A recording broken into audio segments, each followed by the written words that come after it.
Buenas noches. Sean todos bienvenidos a este auditorio. La representación de Relaciones Internacionales 1648 y el Departamento de Relaciones Internacionales del ITAM agradecen la presencia de Gael García Bernal, de los profesores Jesús Silva Herzog, Patricio Sepúlveda y Duncan Wood en la presentación de la película No. Le cedo la palabra al doctor Duncan Wood.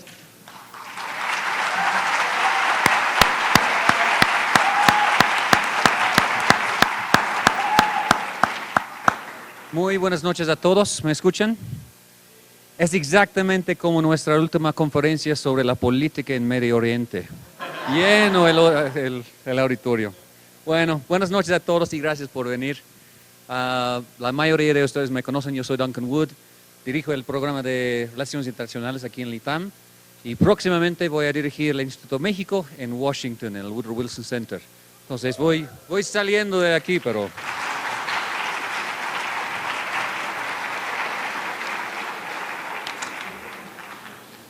Voy a ser su anfitrión como tal hoy por este evento.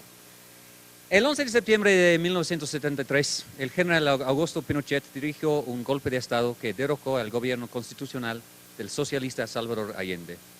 Desde este momento, Pinochet asumió el gobierno del país, primero bajo el cargo del presidente de la Junta Militar de Gobierno, que ocupó hasta 81, al que se sumó el título de jefe supremo de la nación el 27 de junio de 74, que le confería el poder ejecutivo.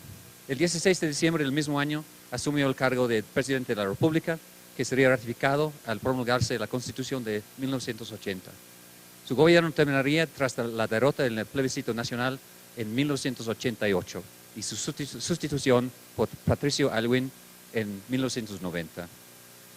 La película No, dirigida por Pablo Larraín, relata la historia del publicista René Saavedra, quien regresa a Chile de en México y comienza a trabajar en una de las agencias publicitarias más importantes del país. Ahí se le ofrece participar en la franja televisiva de la campaña del No en el plebiscito de 88. Con pocos medios y recursos, pero con mucha creatividad, logra armar una campaña que lleva a la victoria del No y a la derrota de la dictadura encabezada por el general Augusto Pinochet, apelando a un discurso centrado en la alegría y la esperanza. La película se enfoca en las tensiones entre diferentes concepciones acerca de cómo enfocar la campaña que en la vida real coexistieron al interior del comando opositor.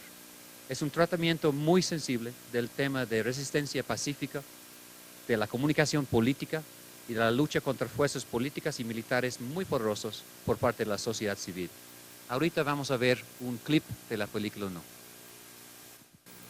Bien. Muchas gracias.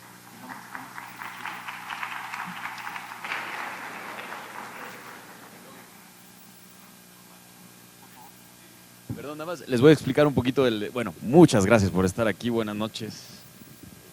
Ahí está. Les explico, ¿escucharon bien? Más o menos, ¿verdad? Sí, el acento chileno es un poco complicado. No, pero en realidad el eco es hay algo que quizás ahí nos pueden ayudar los amigos allá arriba, porque es verdad que se escuchaba con mucho eco y medio que se confundió un poquito. El formato, por lo que lo ven con menos calidad de cualquiera de sus teléfonos, es porque la grabamos con cámaras Numatic Ikegami del 83. O sea, muchos de ustedes no habían ni nacido en aquel entonces y eran las cámaras con las que se hacía la televisión en ese entonces. Esta es una razón estética que, bueno, les cuento rápido el por qué. Probamos con todo tipo de material, probamos usando cámaras digitales, 35 milímetros, 16 también, probamos hacerlo inclusive en otro tipo de video, de formatos de video, pero nos fuimos al formato de la época porque una razón había que encajaba muy bien con el archivo, con todo el documental que había, ¿no? Todo el material que existe en la película, pero también porque para el director había una sensación de que la dictadura, como él la recuerda, era así de fea. Así se veía, así, en formato televisión. Era una época donde veíamos las cosas en televisión, donde todo sucedía en la televisión. Si no sucedía en la tele, no existía. Entonces, ese era como se veía, feo, olía feo, se veía mal, la gente se vestía mal. Si sudabas un poco, luego apestabas. Y empezaba el horno de microondas en aquel entonces. Pero bueno, perdón, nada más para contextualizar un poquito. Bueno, para hacer una presentación un poquito más formal ahorita de los participantes, tenemos con nosotros obviamente el actor Gael García Bernal, protagonista de esta película y también cofundador de la compañía Canana Films, que produjo esta película. Es un placer contar con tu participación, Gael, y te agradecemos la oportunidad de conversar contigo.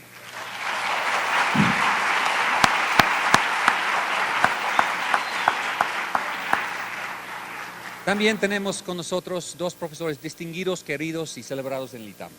Patricio Sepúlveda, del Departamento de Estudios Generales chileno, quien salió del país en 74 y regresó por la primera vez en 87.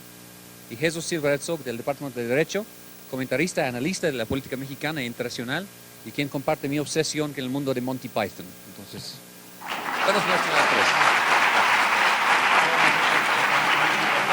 Entonces, todos. Muy bien. La idea de esta mesa redonda es entrar en una conversación entre los cuatro aquí en el escenario sobre la película, sobre esa era de la historia chilena y sobre la relevancia de esa historia para México hoy. Durante esta conversación vamos a proyectar estos clips de la película para darles un sabor del tema. Después tendremos tiempo para abrir la conversación al público, a ustedes. Entonces entramos de inmediato en la primera ronda de preguntas. Gael, ¿nos podrías contar de cómo Canana escogió este tema para hacer una película? Entiendo que apareció primero como una obra de teatro, ¿verdad? Sí, bueno, fue Pablo Larraín, el director, quien en esta gesta, en este momento histórico, encontró la obra de teatro que en la obra de teatro de Antonio Skármeta había material para poder hacer una película y que sería una gran película. Porque aborda desde el punto de vista de los publicistas el trabajo que tuvieron que hacer para armar la campaña del no. En 1988, nada más hubo un plebiscito, ¿no? Debido a las presiones nacionales e internacionales, Pinochet tuvo que legitimar su poder, de alguna manera. Entonces, llamó a un plebiscito, como que un plebiscito un poco tramposo, más bien bastante tramposo en apariencia, ¿no? Y en realidad bastante tramposo, donde el voto decía General Augusto Pinochet Ugarte, vota sí o vota no. Si votabas que sí, significaba que sí avalabas que siguiera 7 años más en el poder. ¿8? Ok, me dijeron, la otra vez me dijeron 7, mala onda. Ok, 8 años más en el poder, y si votabas que no, al año siguiente iban a haber elecciones libres para presidente. Entonces ellos, pues, un dictador convocando un plebiscito, pues directamente sabe lo que hace, ¿no? Entonces habían muchas razones por las cuales la gente desconfiaba de esto. Había habido una elección en el 80 también que fue fraudulenta. Entonces todo el mundo estaba desencantado completamente con el bueno, esto usted nos va a poder contar mucho más acerca de la sensación que había en ese momento, pues del desencanto que había con cualquier cosa llamada elección o democracia. El anhelo que existía también era subyacente, y el gran problema que se enfrentó la parte política del no, o sea, la oposición a Pinochet, es que necesitaban una buena comunicación para poder sacar a la gente a votar, para poder llevarlos a votar. Primero, digamos, el equipo político hizo un trabajo de base para registrar a las personas, para empadronarlas de alguna manera, para poder votar. Y después, llamándolos a todos a votar, vieron que la tenían bastante complicada, que en realidad había mucha gente que iba a votar por Pinochet, que podía ganar legítimamente, ¿no? Y esto era porque mucha gente, los mayores de edad, por ejemplo, que recordaban el golpe y recordaban toda la violencia y tenían muy vívido lo que había sucedido, y los jóvenes pues no querían ir a votar directamente, ¿no? O tenían miedo también de que el voto no fuera libre y secreto. Entonces la campaña que ellos necesitaban era una que, digamos, que extirpara el temor, que diera de vuelta una especie de confianza en que esta quizás era la oportunidad que tenían para derrocar a Pinochet. El personaje que yo hago es René Saavedra, es este publicista que en realidad no existió. Mi personaje es una amalgama de dos personajes, que es García y Salcedo, que son dos publicistas que hasta la fecha trabajan como publicistas. Y también otro añadido que es el que traigo yo de manera tácita, pues, o implícita a la mesa, que es que pues, al yo ser mexicano, Pablo Larraín dijo que sea un exiliado, porque en realidad no había no hubo un exiliado que participó activamente en esa campaña, ¿no? En la campaña, sobre todo en la parte publicitaria. Pero era totalmente natural que existiera, ¿no? Además, le da al personaje inmediatamente una sofisticación, pues un cierto misterio y una razón de ser un poco que no queda clara, ¿no? Entonces la idea surge porque esta es una muy buena idea para hacer una película, ¿no? Y porque Pablo tiene en sus otras dos películas, en Tony Manero y en Postmortem, ha abordado el tema de la dictadura, lo ha hecho de manera distinta, siempre con estos personajes que un poco que son como del cine de Antonioni, ¿no? Que uno nunca entiende realmente por qué hacen lo que hacen, son un poco existencialistas en ese sentido, ¿no? No te queda tan claro por qué hacen lo que hacen. Y creo que en esta película encaja muy bien, porque al ser la democracia lo que está en juego, uno en la democracia todos los días va evolucionando y va cambiando las motivaciones, ¿no? En la vida, así es, todos los días nos reinventamos. Y entonces el personaje no tiene una línea, digamos, un arco tan claro, ¿no? Va cambiando, día con día sus motivaciones del por qué se involucra en la campaña, primero a regañadientes, luego convencido, luego defraudado, luego esperanzado, pero también aterrorizado, y las cosas que están en juego, poco a poco el personaje va entrando, digamos, en este andar cotidiano y se va reinventando a sí mismo, y eso es una constante en el cine de Pablo. Y creo que, bueno, hay mil razones por las cuales la hizo también personales, porque él vivió este momento. Creo que el equivalente sería si yo me pusiera a hacer una película acerca de 1988 en México, ¿no? Del fraude, de lo que sucedió en el fraude. Y pues bueno, el equipo que tiene es un equipo increíble, donde gente con la que ha trabajado en televisión, en cine durante mucho tiempo, y yo llegué ahí, me invitaron como pues no sé, como parte de la orquesta y a echarme unos solos y a rock and rollear con ellos, ¿no? Porque tienen una energía muy fuerte y hacen las películas, van y las filman, y se arriesgaron mucho, se arriesgó Pablo a hacer una película con este formato.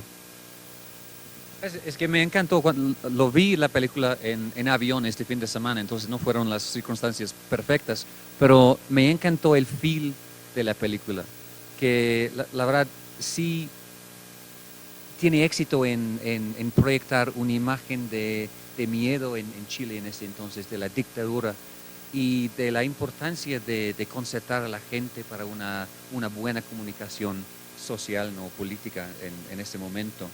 Patricio, durante los últimos días, tú y yo hemos platicado varias veces de Chile, de esa época. Te voy a preguntar después sobre tus memorias personales. Pero ahorita, ¿podrías contarnos tus reflexiones, pensamientos y emociones después de ver la película? Porque ayer estuvimos platicando, la primera vez platiquemos con una copa de vino, que fue mucho más agradable. Ayer en mi oficina, más serio. Pero Patricio me contó muchas cosas muy interesantes de esa época. ¿Cómo reaccionaste a la película? Noches. Agradezco no sé si se escucha. ¿No? No, porque dice que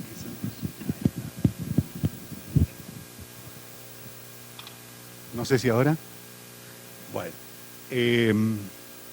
la película no me deja indiferente. En términos de gusto cinematográfico me gustó, me impactó, me pareció bien hecha, que intenta, o creo que logra, ser muy fiel a los temores, a los miedos, a las dudas, a la idea de que había que privilegiar lo testimonial por encima del triunfo, por ejemplo, ¿no? Que era mejor dar cuenta de que la dictadura había sido represiva o que seguía siendo represiva, que habían en Chile desaparecidos, asesinados, que la injusticia era gigantesca, que Pinochet, que en la época de Pinochet el famoso éxito económico era para una pequeña minoría de chilenos, que todo lo que se consideraba internacional como un éxito de la dictadura representaba en realidad que cuando Pinochet entrega el gobierno en el año 90 lo hace con 6 millones de chilenos en la pobreza en un país de 12 millones de habitantes. La brecha social en Chile era gigantesca y sigue siendo, como él daba cuenta, sigue siendo, y Chile es un país con aspiraciones de país primermundista, pero no puede ocultar sus terribles y lamentables desigualdades. La película a mí me parece que logra revivir. Por eso les dije a ustedes que a mí no me deja indiferente, porque esos días, a pesar de que estábamos en el exilio con mi mujer y con nuestros hijos, estuvimos viviendo desde la distancia con la mayor intensidad lo que era y teníamos discusiones muy semejantes a las que se plantean en la película. Yo era uno de los que estaba convencido de que era en la práctica imposible ganarle a Pinochet. No era posible ganarle a una dictadura, no era posible ganarle a todo el aparato político, a todos los poderes fácticos que estaban detrás de Pinochet. Y era muy difícil que nosotros pudiéramos hacer algo que entre los chilenos, quizás no solamente entre los chilenos, era muy difícil de lograr, que era un proyecto de unidad. Nosotros, en la Unidad Popular, quizás el defecto más grande que tuvimos fue que nunca logramos establecer algún tipo de concertación que contribuyera a aumentar las fuerzas con las cuales habíamos ganado la elección del 70. En el 70 habíamos ganado con un poco más del 33% de los votos. Y uno puede ganar una elección con el 33% de los votos si quiere conservar. Pero si quiere cambiar un país, necesita tener mucho más que el 33% de los votos. Y nosotros queríamos alcanzar el cielo con las manos. Y lo queríamos hacer siendo una minoría. Entonces, lo único que nos quedó en ese sentido, pues eso lo que nos quedó fue lo que hicimos. Hicimos posiblemente mucho mesianismo y al mismo tiempo intentamos atemorizar posiblemente a aquellos que no estaban con nosotros. Pero no se puede ganar una elección, no se puede ganar un gobierno, no se puede gobernar con esos medios. Lo extraordinario, lo increíble es que el no va a convertir el no, que es en una negación, la convirtió en un hecho positivo, lo convirtió en afirmación. Y la segunda cuestión extraordinaria es que juntó a todos los que no estaban con Pinochet. Y esa era una mayoría nacional con la que no se podía contar porque no existía, se inventó. Y creo que eso la película lo muestra y de manera extraordinaria. Gracias, Patricio. Jesús, la película sirve como un tratamiento de los retos de organizar una campaña en contra de un gobierno autoritario, una dictadura, todo el apoyo de las fuerzas militares. Háblanos un poco sobre cómo viste este aspecto de la película. Para mí, por ejemplo, el uso de las imágenes positivas, ligeras, el uso de humor en la campaña fue crucial. ¿Algo más que notaste? Bueno, a mí me parece que en primer lugar lo que...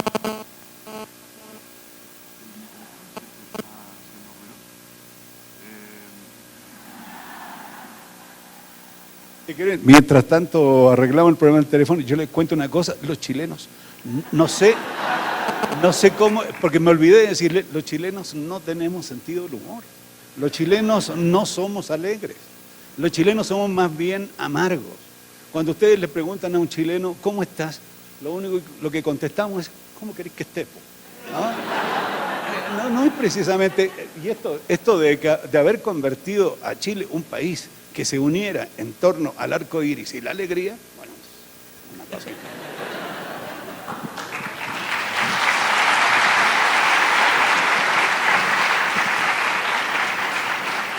Bueno, a mí me parece que, digamos, independientemente de que está muy bien retratado esta, digamos, discusión interna de cómo plantear España, cuál debe ser el tono para enfrentarse a este monstruo imbatible que era la dictadura, yo empezaría con este registro de lo visual, en donde sí creo que es un acierto extraordinario el que no se usen las imágenes de altísima definición de ahora, sino que haya estas imágenes borrosas, con colores bastante opacos y que transmita pues esta sensación de un tiempo muy antiguo.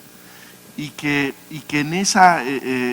con esas cámaras lo que también se transmite es esta sensación muy opresiva de un momento en donde sí hay un grupo, digamos, de conspiradores con permiso que están haciendo su trabajo, pero hay una política de intimidación constante en donde están corriendo riesgos finalmente los que están haciendo esto. Sí hay un elemento de heroísmo que se está un grupo de personas, un grupo de creativos enfrentando a un monstruo que pues todo mundo habría dicho no tiene ningún sentido dar la batalla porque esto ya está escrito. Lo único que estamos haciendo es haciéndole el favor al dictador para que le diga al mundo ya tengo mi diploma democrático, ¿no?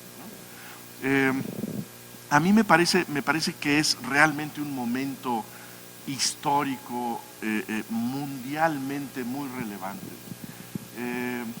Esto es antes de la caída del muro de Berlín, pero de alguna manera prefigura lo que será los cambios mucho más allá de América Latina,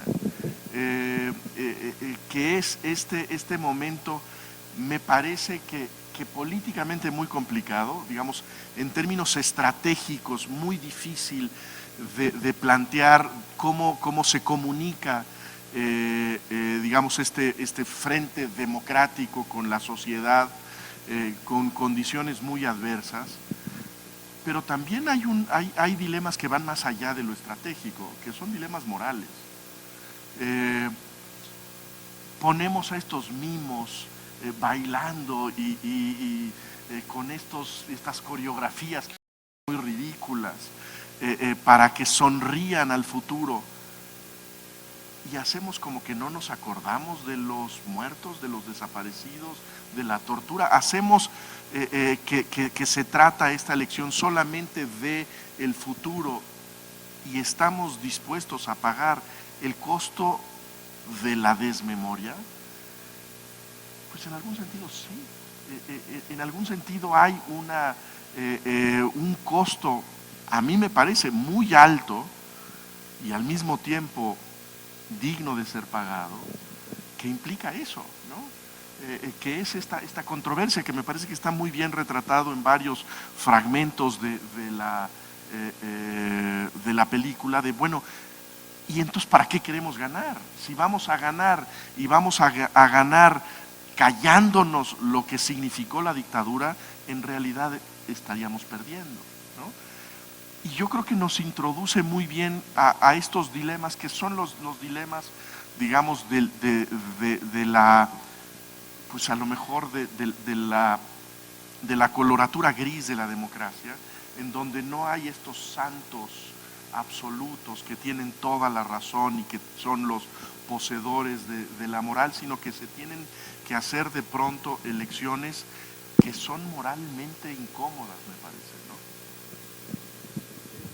Sí, bueno, antes que nada agradecer al que haya apagado el aire acondicionado, porque, sí, gracias, porque sí, ya estábamos aquí ya entrando en un terreno patagónico, ahora sí. Eso justo que dices, van a continuación, son dos clips que tratan, uno es cuando la primera vez que la gente que se reunió para vender el no a los políticos, se los presenta como maqueta, con los recursos que tenían. Entonces, haciendo todo un pastiche de imágenes que estaban a su alcance. Ellos eran publicistas, entonces tenían acceso a varios videoclips de otras partes del mundo, a comerciales de otras partes del mundo, en fin. Exacto, estaba lo de We Are the World, a todo lo que da. Ustedes están muy jóvenes para saber esto, pero en la televisión We Are the World pasaba todos los días y nos sabíamos toda la canción, ¿no? A determinada hora la pasaban y me acuerdo que era como, estaba ahí siempre y era todos los días te la tenías que echar, ¿no? Te digo que era bastante buena la canción también, todo, porque además era el juego de ubicar mira, ese es Lionel Richie, ese es Donna Summer, ese es Bob Dylan, ¿no? Michael Jackson está, sí. Entonces, bueno, ese es uno de los clips que van a ver. Y el siguiente clip que van a ver es cuando el sí, de alguna manera, está también fraguando un poco qué tipo de campaña van a hacer. El sí lo hace desde el Palacio de la Moneda, lo hace con toda la planilla ahí, digamos, del ministro del Interior, no se establece bien quién es, pero bueno, lo hacen con todos los comunicólogos, pues muy en acorde a un comunicólogo militar, o sea, no muy flexible y no muy creativo, pero bueno, ahora lo van a ver a continuación. Bueno, caballeros, en esta ronda de preguntas quiero entrar más en una conversación entre ustedes, si es posible, empezando con Patricio, sobre la historia política de la época de esa película. Cuéntanos, por favor, cómo fue tu experiencia cuando regresaste a Chile por la primera vez en 87. A propósito del frío que hacía, yo sí sí había nacido el 83. En realidad nací el 44. Entonces el 83 pues tenía 39 años. Voté por primera vez para presidente en 1970. Voté por Salvador Allende. No había podido votar antes porque la mayoría de edad en Chile era los 21 años y la elección del 64, pues yo tenía 20, no tenía derecho a voto.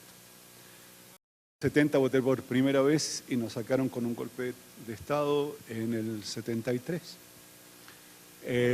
No les voy a hacer la triste historia de mi vida, les voy a contar solamente algunas cosas. El 74 me asilé en la Embajada de México, exactamente el 18 de enero del 74. Salté la pared de la embajada, tenía 28 años, pesaba 80 kilos, hacía deporte, la pared medía como 3 metros y descubrí que el miedo no andaba en burro antes de conocer el dicho.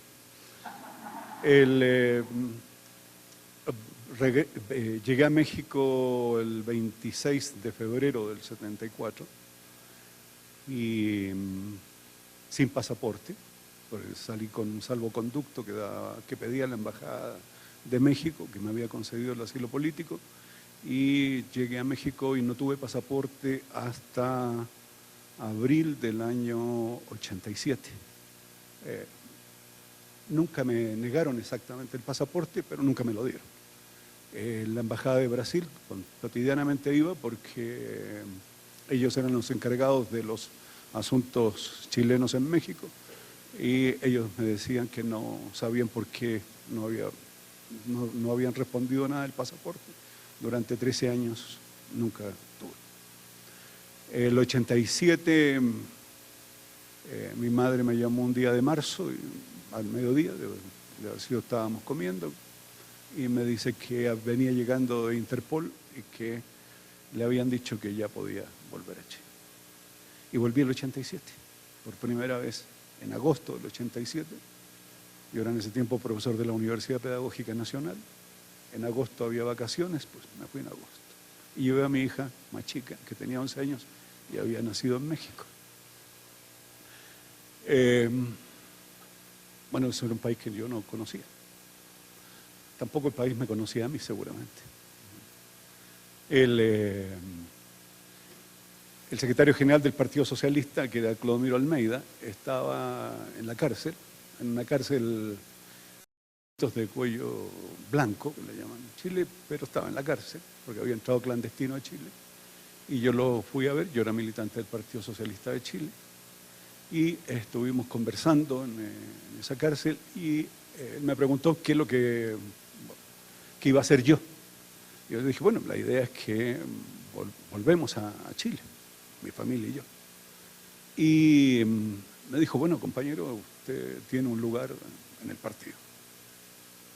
Con esa idea, más una oferta de trabajo que me había hecho otro amigo, pero que estaba en el otro Partido Socialista, porque los socialistas son buenísimos para dividirse, ¿no? El otro Partido Socialista me había hecho una propuesta de trabajo y yo pues venía con eso, con la oferta política y con la oferta de trabajo. Llegué a mi casa, bueno, di cuenta de todas las cosas que hay que hacer. Pero llegué a mi casa y propuse si nos íbamos, pues yo tenía ganas de que nos volviéramos todos a Chile. Yo tengo 3 hijos, 2 mujeres y un hombre. En ese tiempo ninguno era casado todavía. Y mi hija mayor, que había llegado a 6 años a México, que aquí cumplió los 7 años, me dijo que ella no volvía a Chile, que ella era, para todos los efectos era mexicana, que ella nosotros la habíamos traído a la fuerza a México y que no pensaba volver a la fuerza a Chile. El hijo mayor dijo que tenía novia y que tenía muchos intereses en México, que tampoco se iba. Mi hija más chica que dijo, bueno, yo soy mexicana, porque ellos dos se naturalizaron, pero yo soy mexicana. Yo me quedo en México porque yo me quiero quedar en México, pero si me llevan a la fuerza, cuando cumpla 18 años me regreso. Y mi mujer me dijo, bueno, ¿por qué no vas y ves cómo te va? ¿Qué es lo que haces? Y yo te alcanzo.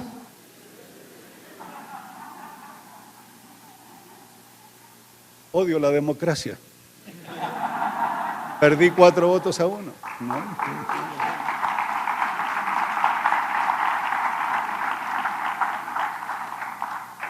En la conversación que tuve con Clodomiro Almeida, que era el secretario general del partido, de mi Partido Socialista, y me recuerdo permanentemente porque yo no creía en la unidad de los opositores de Pinochet.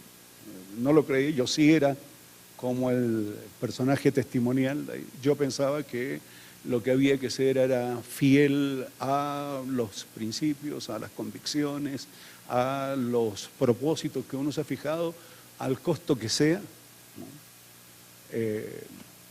Y que lo único valioso era esto.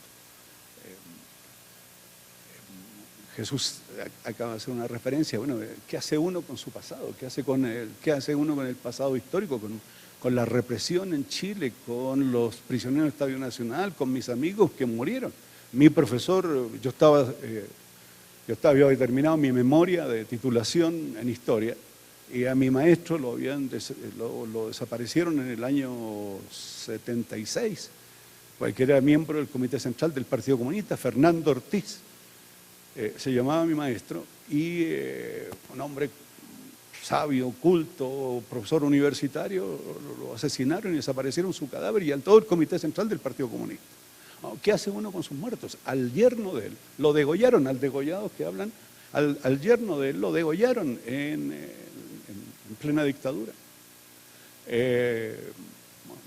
Chile tiene muchos muertos, tiene muchas heridas que todavía no sanan. Bueno, yo quería volver a Chile, no pude porque ya eran 13 años y medio fuera de Chile y habían cambiado muchas cosas. Pero cada cosa de Chile la vivíamos intensamente. Y el no, pues, fue una tremenda oportunidad. Y Clodomiro Almeida me dice, nosotros vamos a hacer una gran concertación en este país. Y para eso no necesitamos. Yo sentí que era una tremenda propuesta y si tenía dudas con la idea de concertación, pues él, que estaba en la cárcel y que había regresado clandestino, pienso que fue uno de los que tituló a la concertación. Ahora, ¿qué pasa con la democracia? Bueno, en Chile ganó el no. Y no es lo mismo ganar con el no que vivir con el no. En Chile es mucho mejor vivir sin Pinochet que con Pinochet. Pero en Chile todavía hay muchas tareas que cumplir. desde justicia, equidad, oportunidades, posibilidades, porque a pesar de todo lo que ustedes puedan escuchar en términos de los logros alcanzados en Chile, que no, pues no son negables muchos de ellos, las desigualdades y los fracasos que ha tenido tanto la concertación como el gobierno de Piñera ahora, son también evidentes. Los jóvenes en Chile, los estudiantes universitarios como ustedes, llevan movilizada un par de años porque la educación en Chile tiene un costo prohibitivo. Las posibilidades, las opciones que tienen los egresados de escuelas y universidades son mínimas. El país es pequeño, las opciones también son pequeñas, la justicia también es pequeña, pero es mejor, de todas maneras sí, es mejor a lo que teníamos en ese momento. Qué privilegio contar con tu presencia aquí hoy en el ITAM en general. Gael, tuviste la oportunidad, imagino, de platicar con varios de los protagonistas de esta época. Incluso varios aparecen en la película, ¿no? Al final, durante la película. ¿Cuáles fueron las historias que más te impactaron? Mira, es increíble porque es un momento que todo el mundo vivió de una manera muy intensa y como uno de los mejores días de su vida. Sean niños o sean adultos, les haya tocado votar o no, todos lo recuerdan como uno de estos momentos, ese mes durante la franja, lo que duró la franja, ver por primera vez 15 minutos en televisión de una voz disidente. Para muchos era un aire fresco que venía, era como si hubiese siempre un país escondido ahí que nunca, que lo demás, las estructuras, estas atávicas, fuertes, jodidas, lograron tapar, ¿no? Y de repente esto, el chileno no se sabía alegre, ¿no?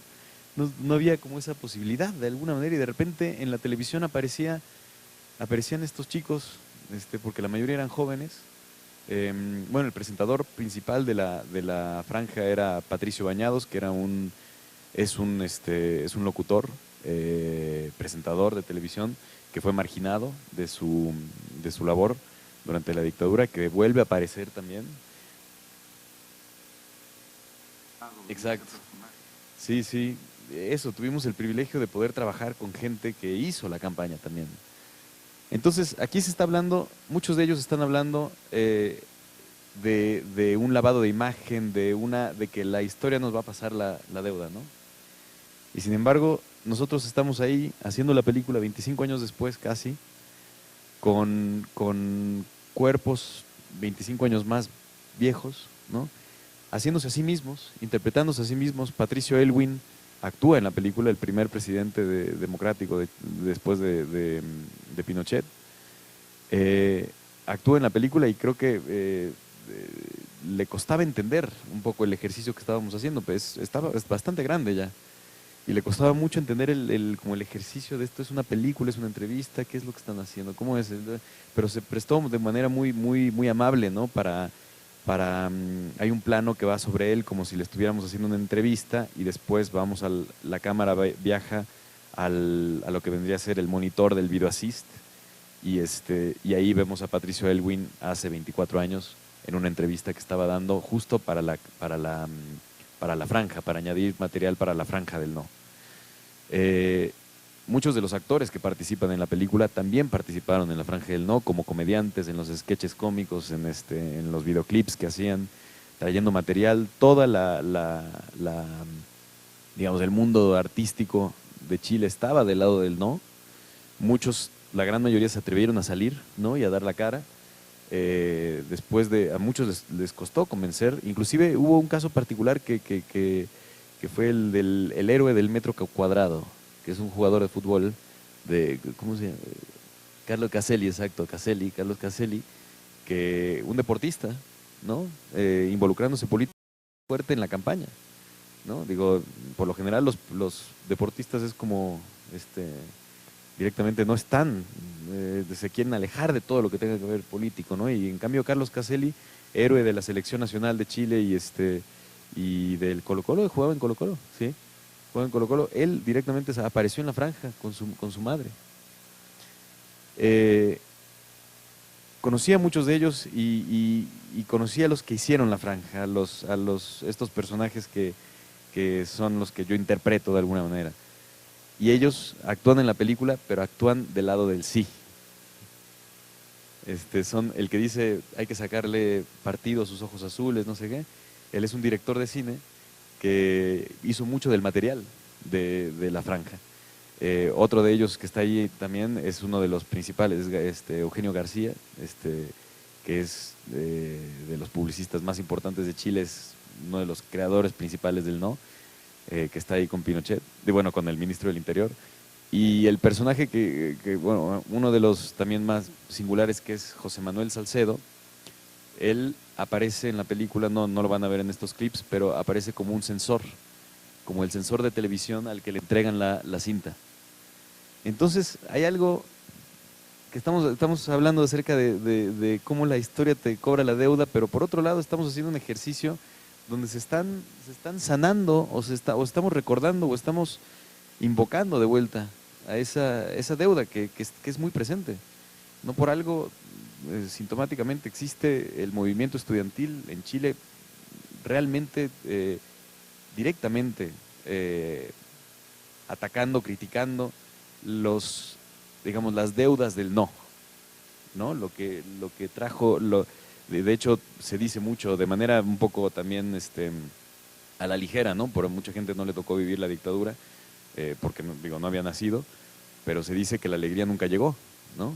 O sea, también dicen, bueno, y eso de Chile, la alegría ya viene, y la alegría no llegó, ¿no?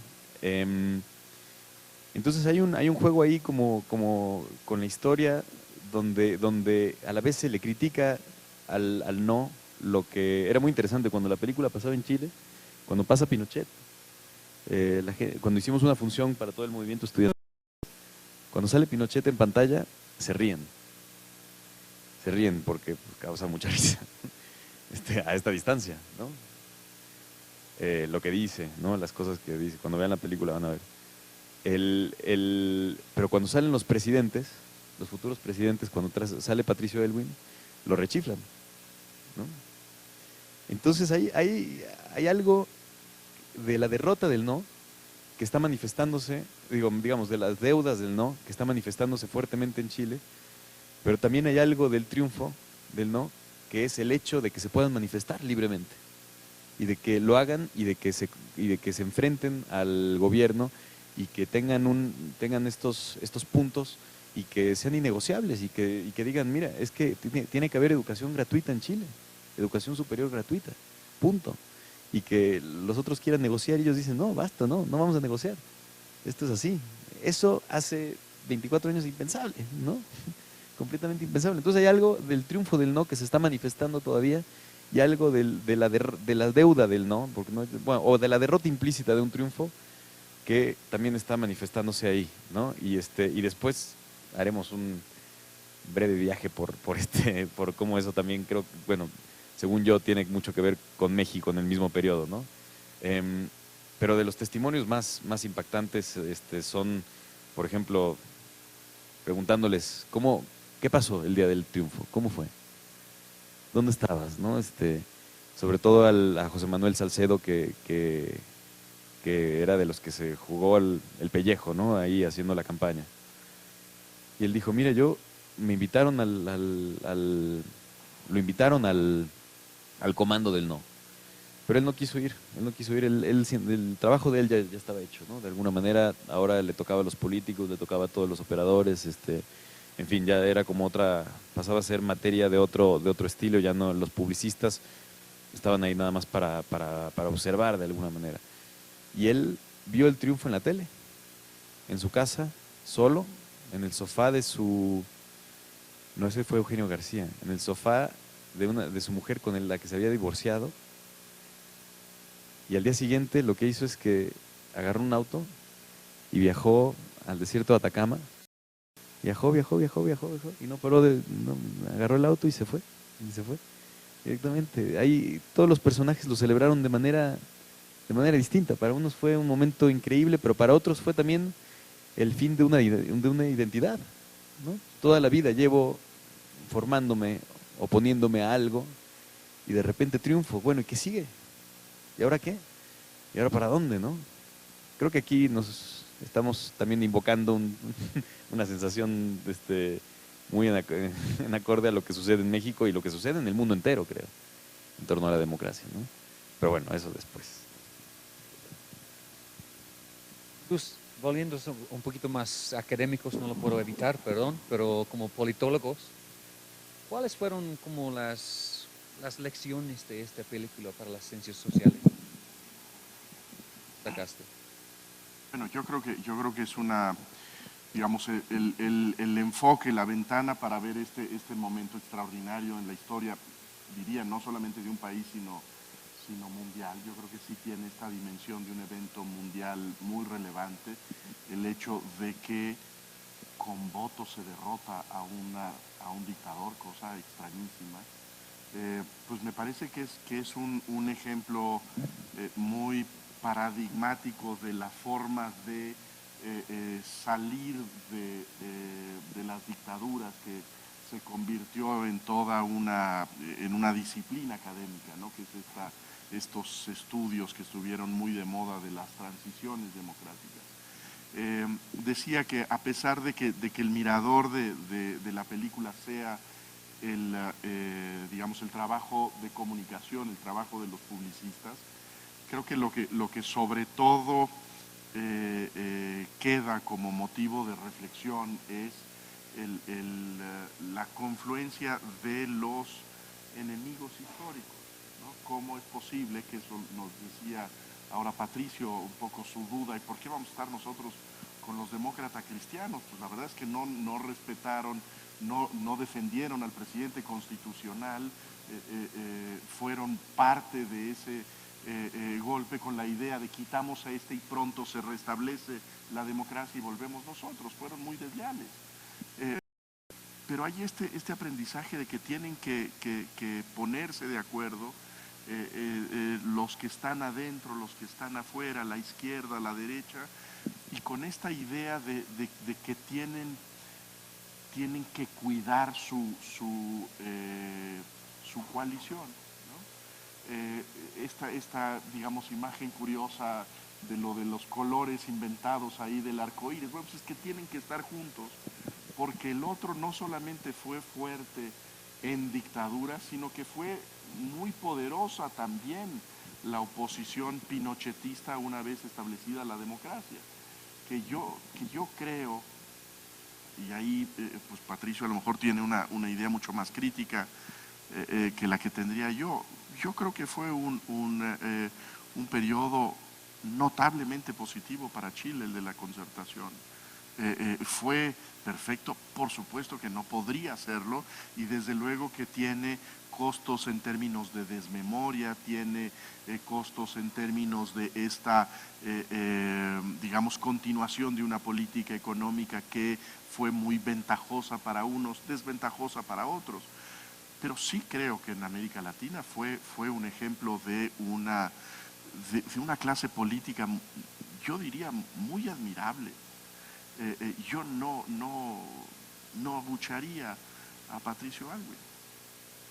Creo que sí tienen esta dimensión, yo diría envidiable, desde la pequeñez de nuestra política, de estos enemigos históricos, de familias que durante generaciones se han peleado y que para la causa democrática se ponen de acuerdo, no solamente para tirar al dictador, sino para gobernar con acuerdos básicos que yo insistiría, creo que fueron muy positivos para Chile. Pero eran acuerdos, algunos de ellos muy incendiarios, ¿no? Como el de justicia a medida de lo posible, ¿no? Que Patricio Aylwin mencionó y que era un rompecorazón completamente, un rompepasiones. Es verdad que hay algo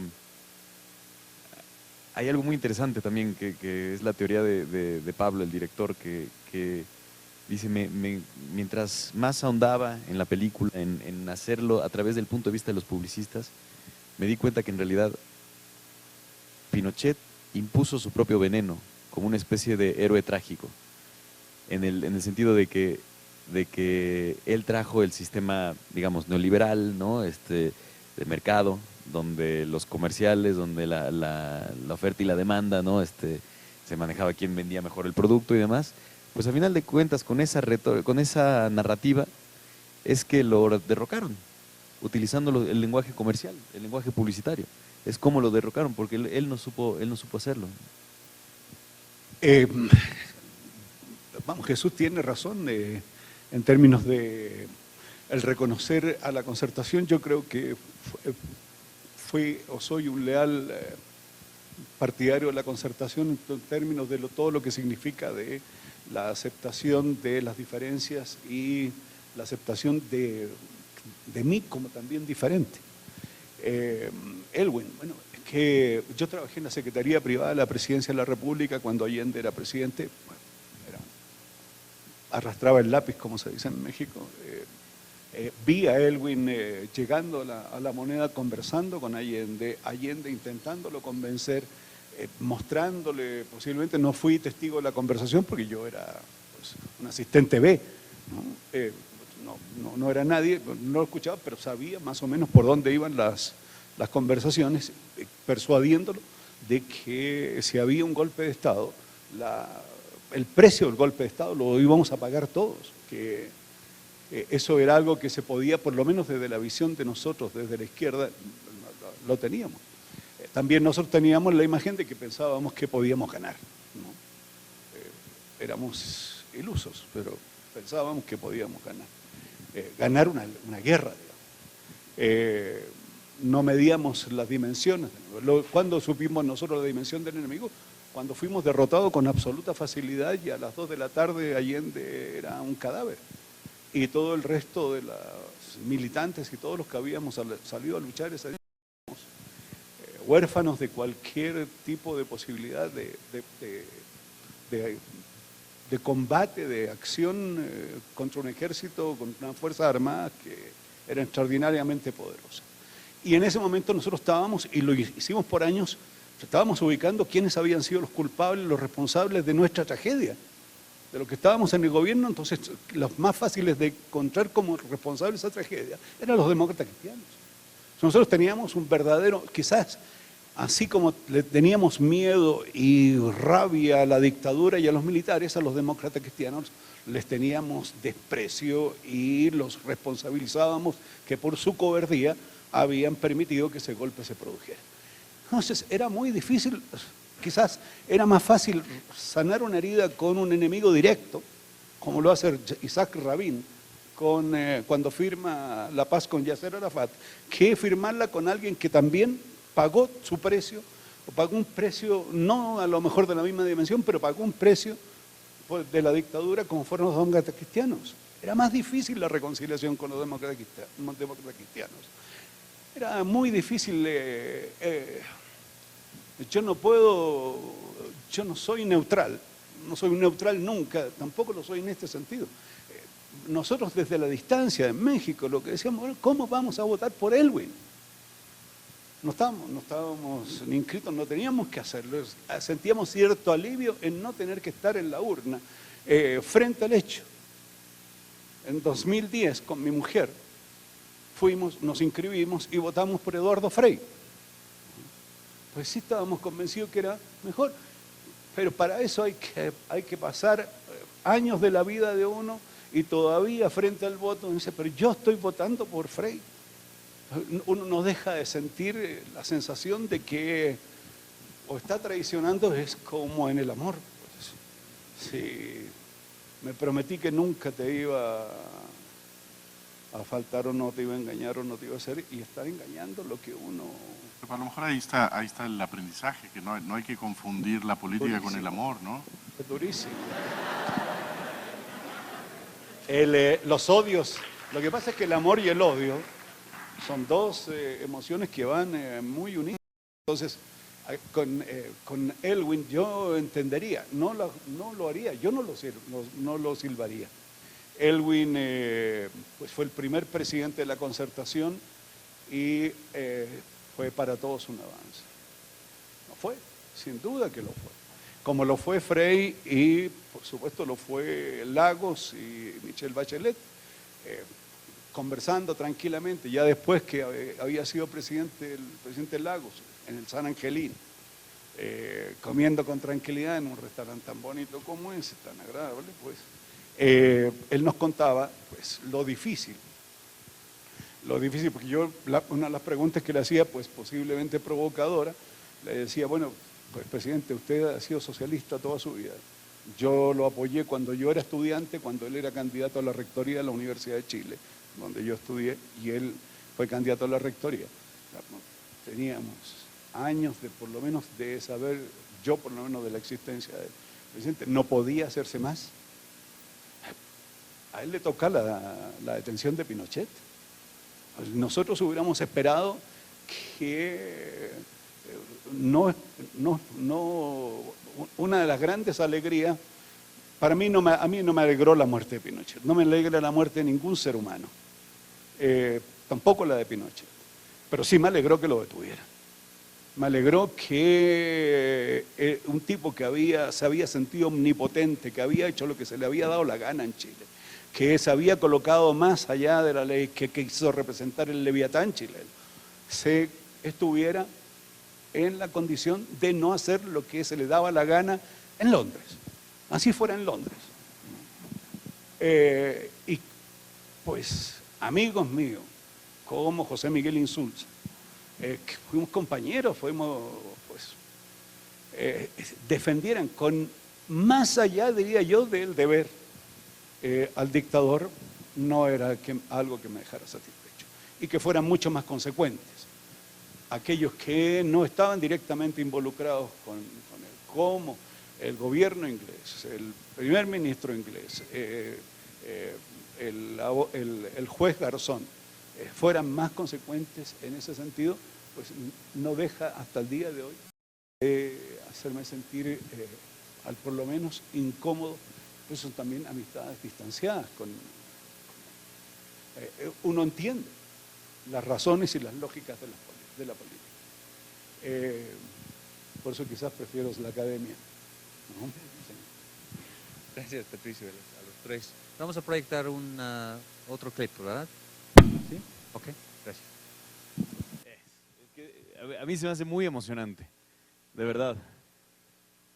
Es muy emocionante, imagínense, o sea, 15 años en los que no había ni una voz disidente y de repente salen con esto, ¿no? Con ahora sí que un rayito de esperanza, verdadero, que está ahí, que ves a toda la gente echándole ganas y usando los lenguajes publicitarios, usando la luz bonita, usando el magic hour, usando escenas de familia, gente pues, no necesariamente extremadamente guapa, pero bella, ¿no? Con una mirada, en fin, o sea, utilizaban una cosa de futuro, ¿no? De perspectiva hacia el futuro y se aventuraban a decir que la alegría ya viene. Pero es realmente muy sorprendente que para tirar a una dictadura tengas este mensaje y no el que sería como el más natural de la denuncia, de decir los abusos a los derechos humanos, las torturas, las desapariciones, la muerte, y eso no está, ¿no? Y que finalmente creo que lo que busca es darle confianza a la gente para que vaya a hacer cola y que vote, ¿no? Y van a ver, después de ver la película, no puedes quitar esta canción de tu cerebro. Durante días después te despiertas, Chile. No, pero esto es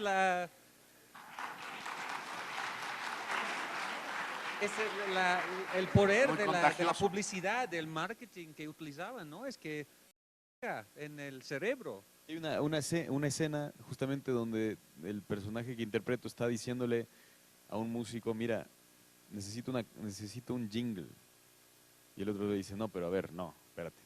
No, porque llama a un folclorista, llama no sé, un himno, ponte a hacer una canción y le dice, no, mira, necesito algo que no tenga ni que sea himno, ni que sea folclore, ni que sea rock, ni que sea pop, un jingle de comercial. Y es lo que terminan haciendo.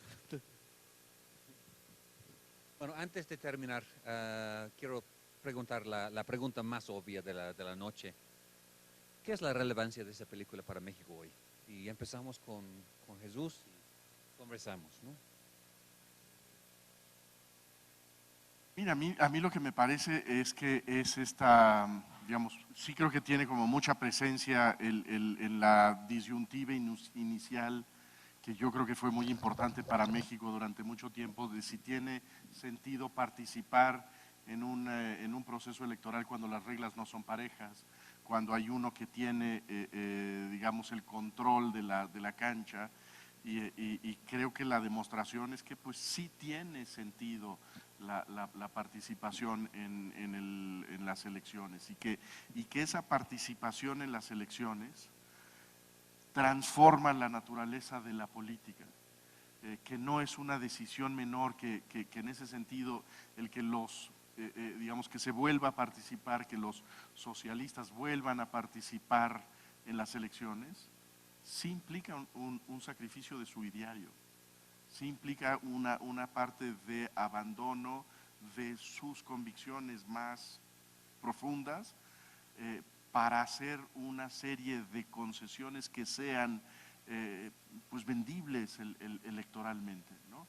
Entonces creo que tiene toda esta digamos, valor que implica el que hay un sistema democrático en donde no se llega al poder a balazos, pero sí creo que se queda uno con esta idea de que esta como civilización que se aspira, que es la civilización democrática, sí tiene costos y que pueden ser elevados. Perdón que te interrumpa, porque también hay una escena en la película donde justamente se menciona que los otros lo que quieren es una victoria total y entran en una discusión sobre el pragmatismo de que la política en realidad pues es este arte de las victorias parciales, de las victorias pequeñas que abren la posibilidad a algo más grande. Pero no va a haber si fuese una guerra, entonces sí. Que la victoria total lo que significa es que el otro está muerto, ¿no? Que el otro está en la cárcel, que a los otros los mandamos al exilio. Y yo creo que la lección es que la convivencia implica estar dispuestos a hacer esos acomodos que nos permiten a todos convivir y que si tú estás ahora arriba, bueno, pues ya veremos dentro de 4 años, ¿no? No sé si seré yo el más apto para decir si acaso esto tiene significación para nosotros en México. Yo pienso que sí, y tiene que ver con algo de que decía al principio. Si uno quiere conservar las condiciones que se viven en un país, basta con representar al 33% del electorado o el 35%. Pero si uno quiere cambiar realmente las cosas, pues tiene que acumular fuerza. Y acumular fuerza significa pues renunciar a veces a muchas de las convicciones que uno tiene en aras de aquello en lo cual podemos coincidir y empujar juntos para tener un país mejor, más justo, con más equidad, por ejemplo. O sea, si nosotros pensamos que si de lo que se trata es de que yo me haga millonario, resuelva mis problemas de salud, de educación y todo, pues estamos creándole problemas a cientos de miles de mexicanos. Si pensamos que el problema lo tenemos que resolver para la mayoría de los mexicanos, entonces tenemos que procurar que la economía sirva para toda la nación, sirva para todos los habitantes de un país y no solamente para unos pocos. No nos puede enorgullecer que tengamos al hombre o a varios hombres más ricos cuando también tenemos a cientos de miles que son los más pobres del mundo. Eso no es un éxito, o sea, no es un país ganador como buscaban decirlo en la franja del sí. Un país ganador es aquel donde la equidad, donde todos los seres humanos podemos vivir y convivir pensando de manera distinta. Eso fue lo que habíamos procurado nosotros en el 73. No tuvimos éxito, tampoco hicimos lo debido seguramente. Sin duda que a nosotros nos tuvieron miedo. Y habría que entender que gran parte del golpe nosotros hicimos fuerza en términos de juntar a todos aquellos que tenían miedo y que dudaban de nosotros, los juntamos en la oposición cuando podríamos haberlos traído a nuestro lado. Ahora, que es difícil convencer a la sociedad de que nosotros somos realmente una opción, bueno, lo prueban las elecciones de ayer nada más, en que la inmensa mayoría de los más pobres de Estados Unidos y de los estados que están en peores condiciones votaron contra Obama, que sería el candidato que ofrece una alternativa más social, con más propuestas, pues, que consideran más a una sociedad que cada día se empobrece, como es la norteamericana, porque un país se empobrece cuando tiene muchos ricos y muchos habitantes que están en la miseria. Las tareas que hay que realizar pues, entre nosotros y en Chile y en toda América Latina es seguir terminando con esta vergonzosa condición en la que vivimos, en donde unos no tienen ningún tipo de racionamiento y no tienen que hacer ninguna cola ni desesperarse por por comprar ninguna cosa. Y podemos comprar el iPod 5, el que están vendiendo, o el iPhone 5. No tienen ningún problema y hacen cola para hacerlo, y hay otros que no pueden comprar ni las tortillas, ni el pan, ni el azúcar. Eso es lo que pienso yo que nos tiene que empujar hacia realmente pues, formar esta gran mayoría, porque todos somos esa mayoría. Creo que Joseph Stiglitz lo dice tan claro, todos los que vivimos del trabajo, que vivimos de nuestro esfuerzo, somos ese 99% que carece hoy día de la propiedad privada de los medios de producción. Un 1% de toda la población maneja toda la riqueza. ¿Les parece a ustedes bueno vivir en esa zona?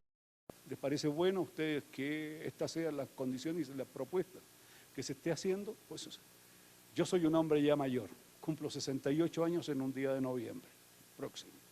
Tengo 68 años, me queda poco pues el escorpión. En un día de noviembre, dije, también. Pero la vida es de ustedes, el futuro es de ustedes. Les va a gustar vivir en un lugar donde nos dé vergüenza convivir. Yo pienso que ninguno de nosotros quiere vivir en el peligro, en la injusticia. Podemos hacerlo. Por eso, justamente, por eso sí.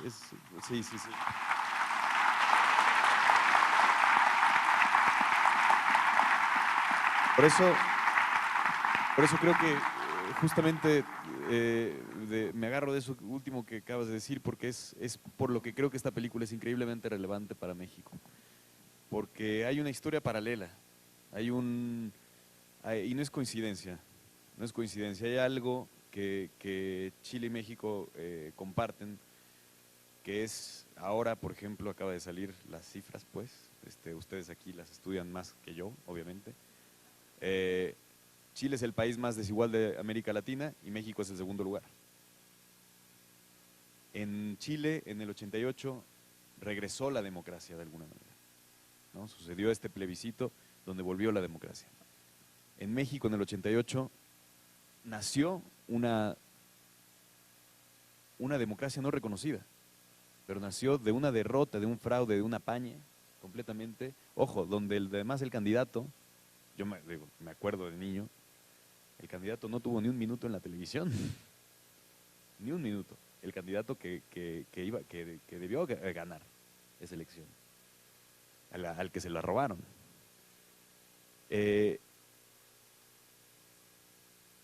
Pasa el tiempo y ahora surgen estos movimientos, y ahorita estoy haciendo el paralelo en México y Chile, pero me voy a ir al mundo entero, ¿no?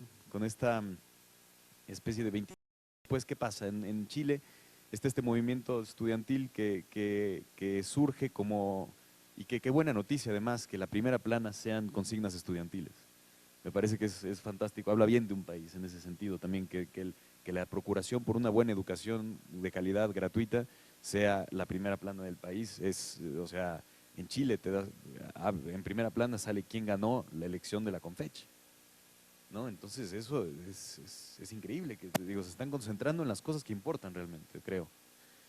Y en México surge ahora en esta experiencia larga, ¿no? Que fue como una Navidad y Año Nuevo extensísimo de estas elecciones que acaban de pasar, ¿no? Donde se comentaba mucho, donde todos opinábamos, donde hablábamos y decíamos, donde surge este movimiento joven, el 132, y donde surgen las demás organizaciones, se juntan también como para también reclamar una especie de deuda que tiene todavía la democracia con México.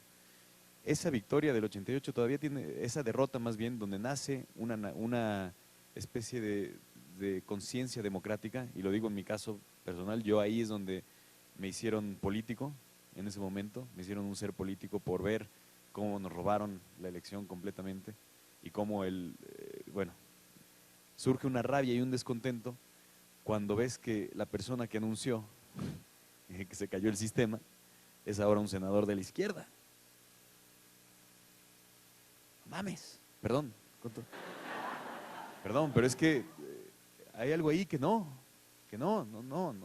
O sea, hay una deuda, la historia le está pagando la deuda también a eso. O sea, entonces, creo que ese es un momento de reflexión interesante en torno a la democracia. Los países árabes están realmente experimentando a flor de piel lo que es la democracia, y el descontento y la zona gris, la nebulosa que conlleva. Esta película se mostró en el Festival de Abu Dhabi y ganó un premio, y yo creo que nunca más se va a volver a mostrar ahí. Espero que no. Nos habían invitado al Festival de Marrakech, por ejemplo, que es un festival muy, muy hermoso para ir a visitar Marrakech y estar ahí en Marruecos. Y la directora del festival me mandó un mensaje diciendo que quizás ya no, porque la película pues habla un poco, dice cosas tremendas, es increíblemente subversiva, porque hace unas preguntas, le tira para todos lados, le tira a todos, es contestataria, es también apela mucho a la humanidad de los personajes, a esta cosa, que lo que decía al principio, o sea, las intenciones, las motivaciones de las personas van cambiando día con día, uno va reflexionando y uno va de esa manera informando su voto, ¿no? Y el por qué termina uno haciendo las cosas. Y me siento increíblemente orgulloso y conmovido de estar al lado de ti, al lado de un exiliado, porque cuando yo interpreté este personaje, no paraba de pensar en todos los exiliados que vinieron a México, que fueron a otras partes, en Suecia, ¿no? Todos esos exiliados que nos hicieron, que son parte de mi familia ahora, y que yo gané, y que todos nosotros tuvimos la fortuna de poder conocer a raíz de una gran tragedia. Nosotros pudimos hacernos nuevos hermanos, y juego con ellos fútbol cada vez que puedo. Y esto es, si le puedo dedicar la película a alguien, es a los exiliados, básicamente, a ese extranjero del cual yo también me siento parte también, del cual yo soy también, y yo quiero serlo, yo quiero ser un extranjero, inclusive en mi propio país, quiero ser un extranjero vaya donde vaya, porque ese punto de vista del extranjero me encanta, me fascina, y creo que como actor tienes que ser un extranjero para poder interpretar personajes. Entonces, pero de verdad, muchísimas gracias por todos tus comentarios y todo, en serio, y de verdad, gracias.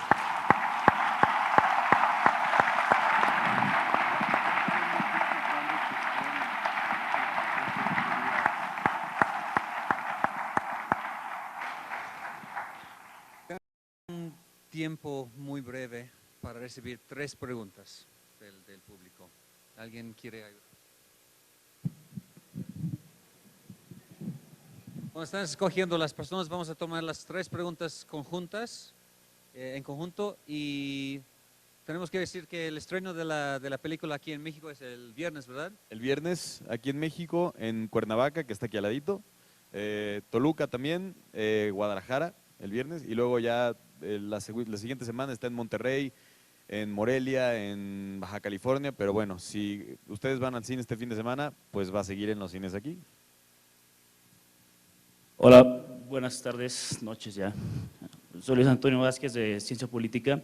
La pregunta, creo que al fin y al cabo, la trascendencia también de la película, al fin y al cabo, es el uso de los medios de comunicación, ¿no? Al final, 15 minutos después de 15 años de no tener acceso a medios y llegar al público en general, creo que también es una crítica y un contexto que se aplica todavía aquí en México, donde las voces siguen sin tener acceso, no tenemos medios plurales, y ahí me gustaría saber los comentarios. Y la otra también, creo que un actor relevante y que no sale explícitamente en la película es Estados Unidos, ¿no? Estados Unidos patrocina, o al menos de alguna u otra forma está involucrado en el golpe de Estado, y también de alguna forma está involucrado en el referéndum, en el plebiscito para democratizar Chile.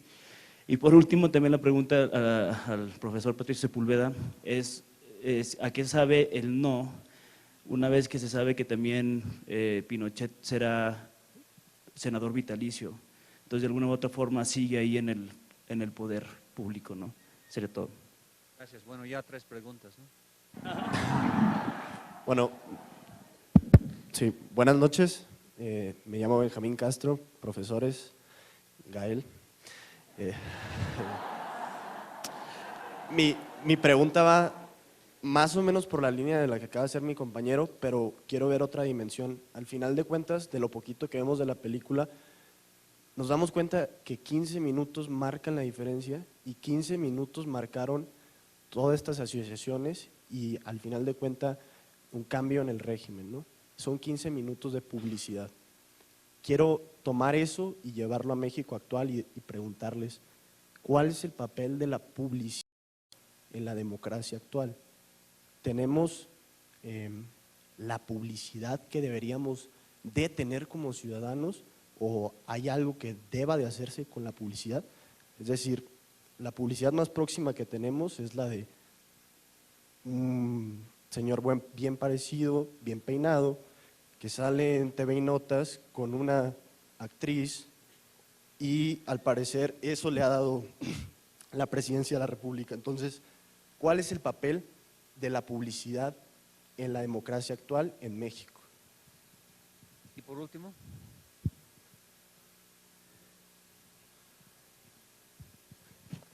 Hola, mi nombre es Rodolfo. A fin de cuentas, la dictadura pues es una cicatriz. Y bueno, todo lo que sucedió en Chile hoy duele de alguna manera. Pero creo que también lo que hoy nos está pasando, bueno, lo que… No se te entiende, habla un poquito más despacito, por favor. Ok, perdón. O sea, lo que vivió Chile es un acontecimiento que hoy le duele a los chilenos. Pero creo que lo que nos está pasando en México hoy también nos duele a los mexicanos. Hoy también nos estamos matando entre nosotros, a fin de cuentas. Entonces, voy a ver el viernes una película de algo que vivió Chile hace 25 años. Pero, ¿cómo creen en el panel en general que en 25 años estemos hablando de lo que estamos viviendo hoy? O sea, sí es una cicatriz, o sea,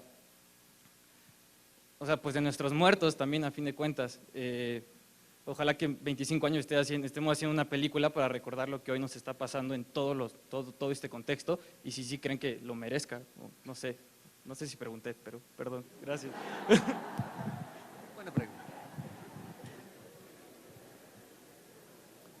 Abro un poquito nada más, partiendo de la primera. ¿Ya viste la película? Ah, pues entonces no puedes decir que no hablamos de Estados Unidos.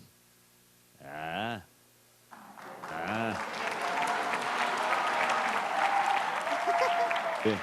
No, porque sí, hay una mención y te doy un dato interesante, que es que quien dio quien dio el puntapié inicial económico a toda la organización del no, fue nada más y nada menos que George Soros. Sí, en serio. En esa época no era tan famoso. Pero sí, fue él quien dio el dinero para hacer los estudios, sobre todo electorales y sociológicos que habían que hacer como para planear la estrategia. Pero él fue quien, y en la película está, cuando la veas, vas a ver. Pero, no sé quién. Respecto a la condición de Pinochet de senador vitalicio, la Concertación tuvo que hacer concesión, tuvo que aceptar la Constitución del 80, la que se había aprobado en dictadura y la que había propuesto Pinochet. Nosotros ganamos solamente el no, el poder, los mecanismos, las condiciones, las seguía poniendo Pinochet. Pinochet seguía teniendo la fuerza. En la misma noche del 5 de octubre, el día del plebiscito, Pinochet intentó dar un golpe de Estado. Intentó darse un golpe a sí mismo.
El recuento de los votos y de todo el proceso electoral, ellos dieron un resultado que correspondía a una cantidad de mesas que daba la sensación de que ganaban fácil.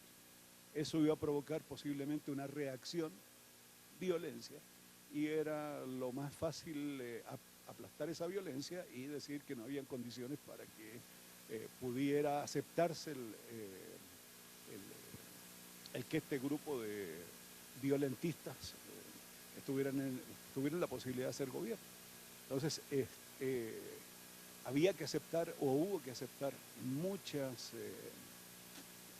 cuestiones que estaban a contrapelo de la gente de la Concertación, pero lo importante era, y lo que más se valoraba, era sacar a Pinochet del gobierno. Yo no les conté cómo lo viví yo ese día. Ese día estábamos en nuestra casa, recibíamos llamadas telefónicas de Chile del resultado. Estábamos viendo, escuchando en la radio, porque en la televisión nos salió noticia, sabíamos que estábamos ganando. Nos fuimos, teníamos la Casa de Chile en ese tiempo, nos fuimos a la Casa de Chile. En la Casa de Chile habíamos varios cientos de chilenos. Dijimos, vamos, salgamos a celebrar, vamos a la calle. Salimos a la calle y nos fuimos al Ángel de la Independencia como correspondía. Y en el Ángel de la Independencia había una manifestación de panistas que estaban protestando de algo contra el gobierno y se unieron a nosotros y junto con los panistas celebramos el no. Ese día descubrimos que podíamos pensar distinto, pero podíamos celebrar juntos, ¿no?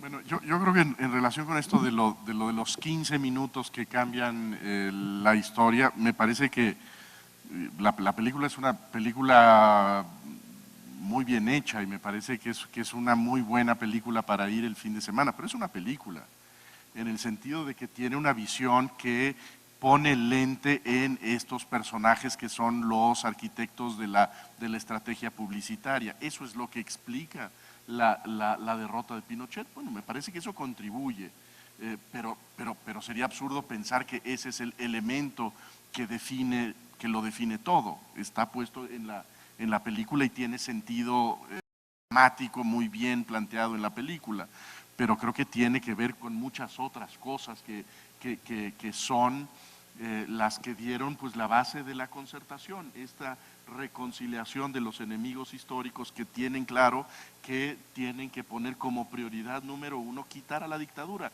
y después ver qué se hace, pero que tienen que organizarse para eso, ¿no? En relación con México, pues sí me parece que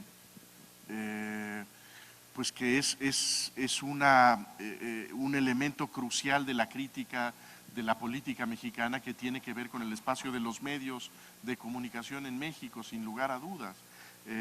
No me parece que podamos decir que es una condición, digamos, dictatorial, pero pues, sí es un problema, sí es un sistema en donde hay, pues desde luego, muy pocas emisoras de información y de crítica, y en esa medida me parece que es la restricción a la vida pública y política y la poca calidad, podríamos decir, de la vida democrática.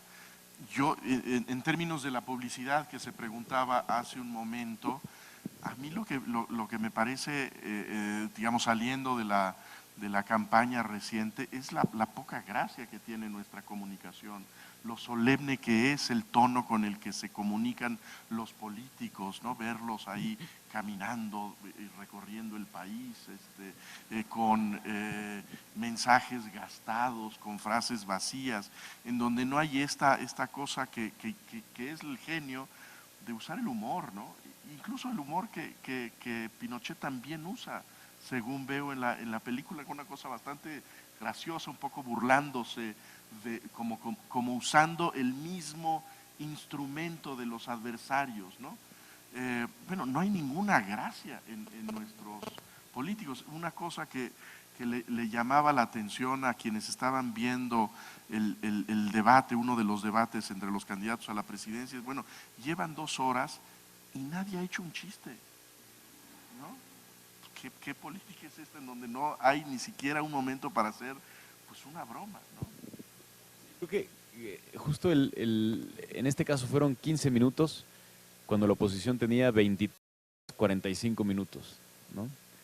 Porque a pesar de que tenían 15 minutos, de todos modos la oposición, o sea, el sí, de alguna manera, controlaba todo lo que salía en la tele, todo lo que se decía era información desde el sí, ¿no?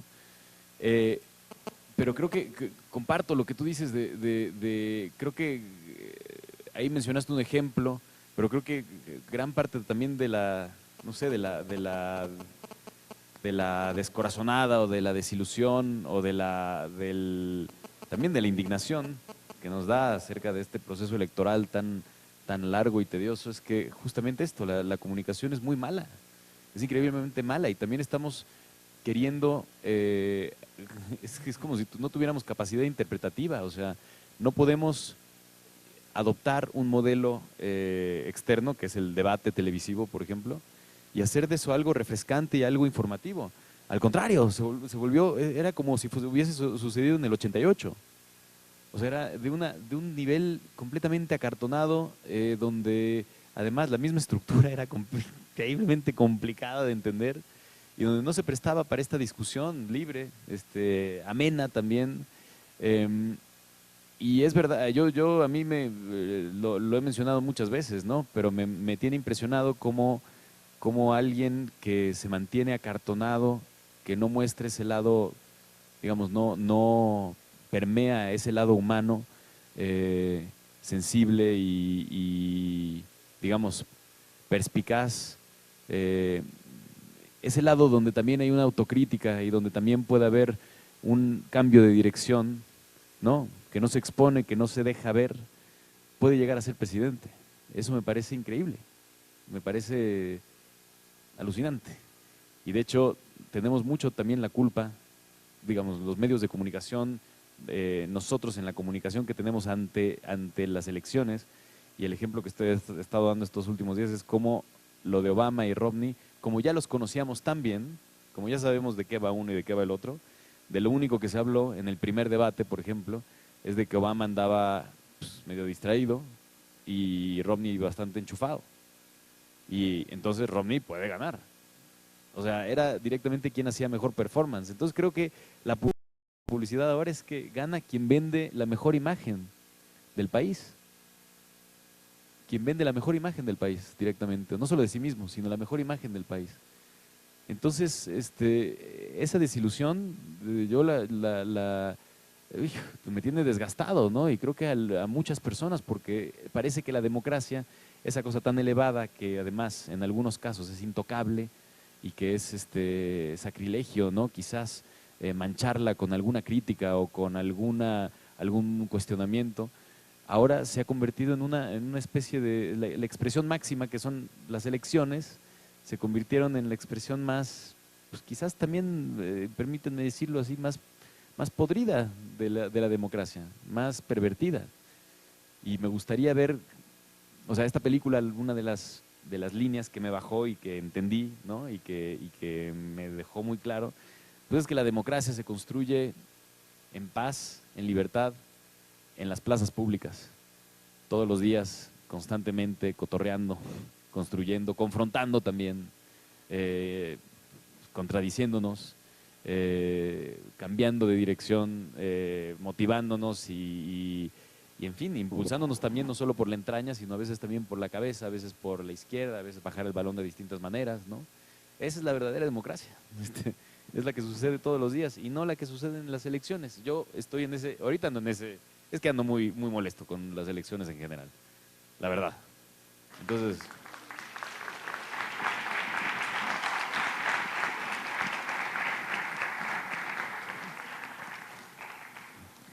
Bueno, sobre el otro tema de la pregunta ahí de la violencia, yo creo que ya hicieron en Canana una película que lo retrata muy bien, ¿no?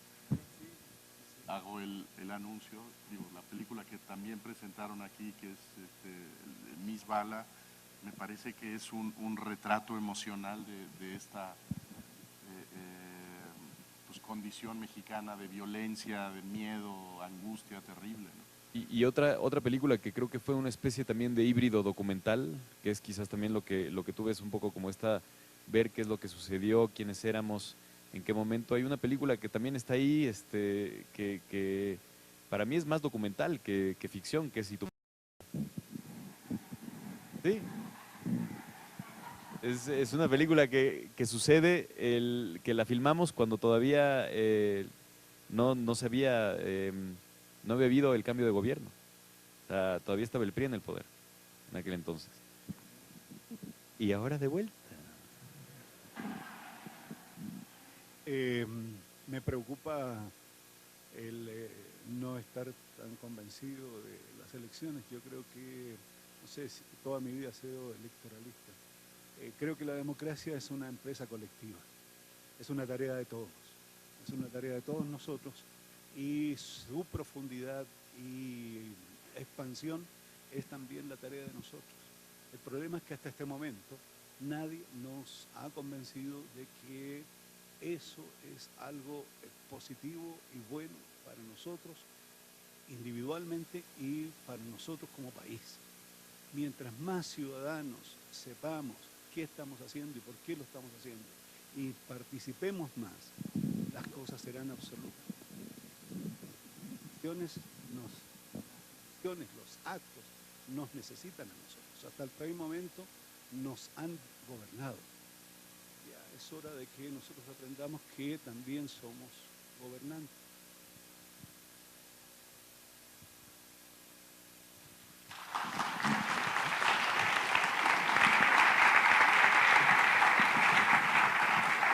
Ya no tenemos más tiempo. Quiero agradecer obviamente a los participantes aquí en el escenario. Quiero agradecer a Yanique y todo el equipo de Canana. Fue un placer trabajar con ustedes.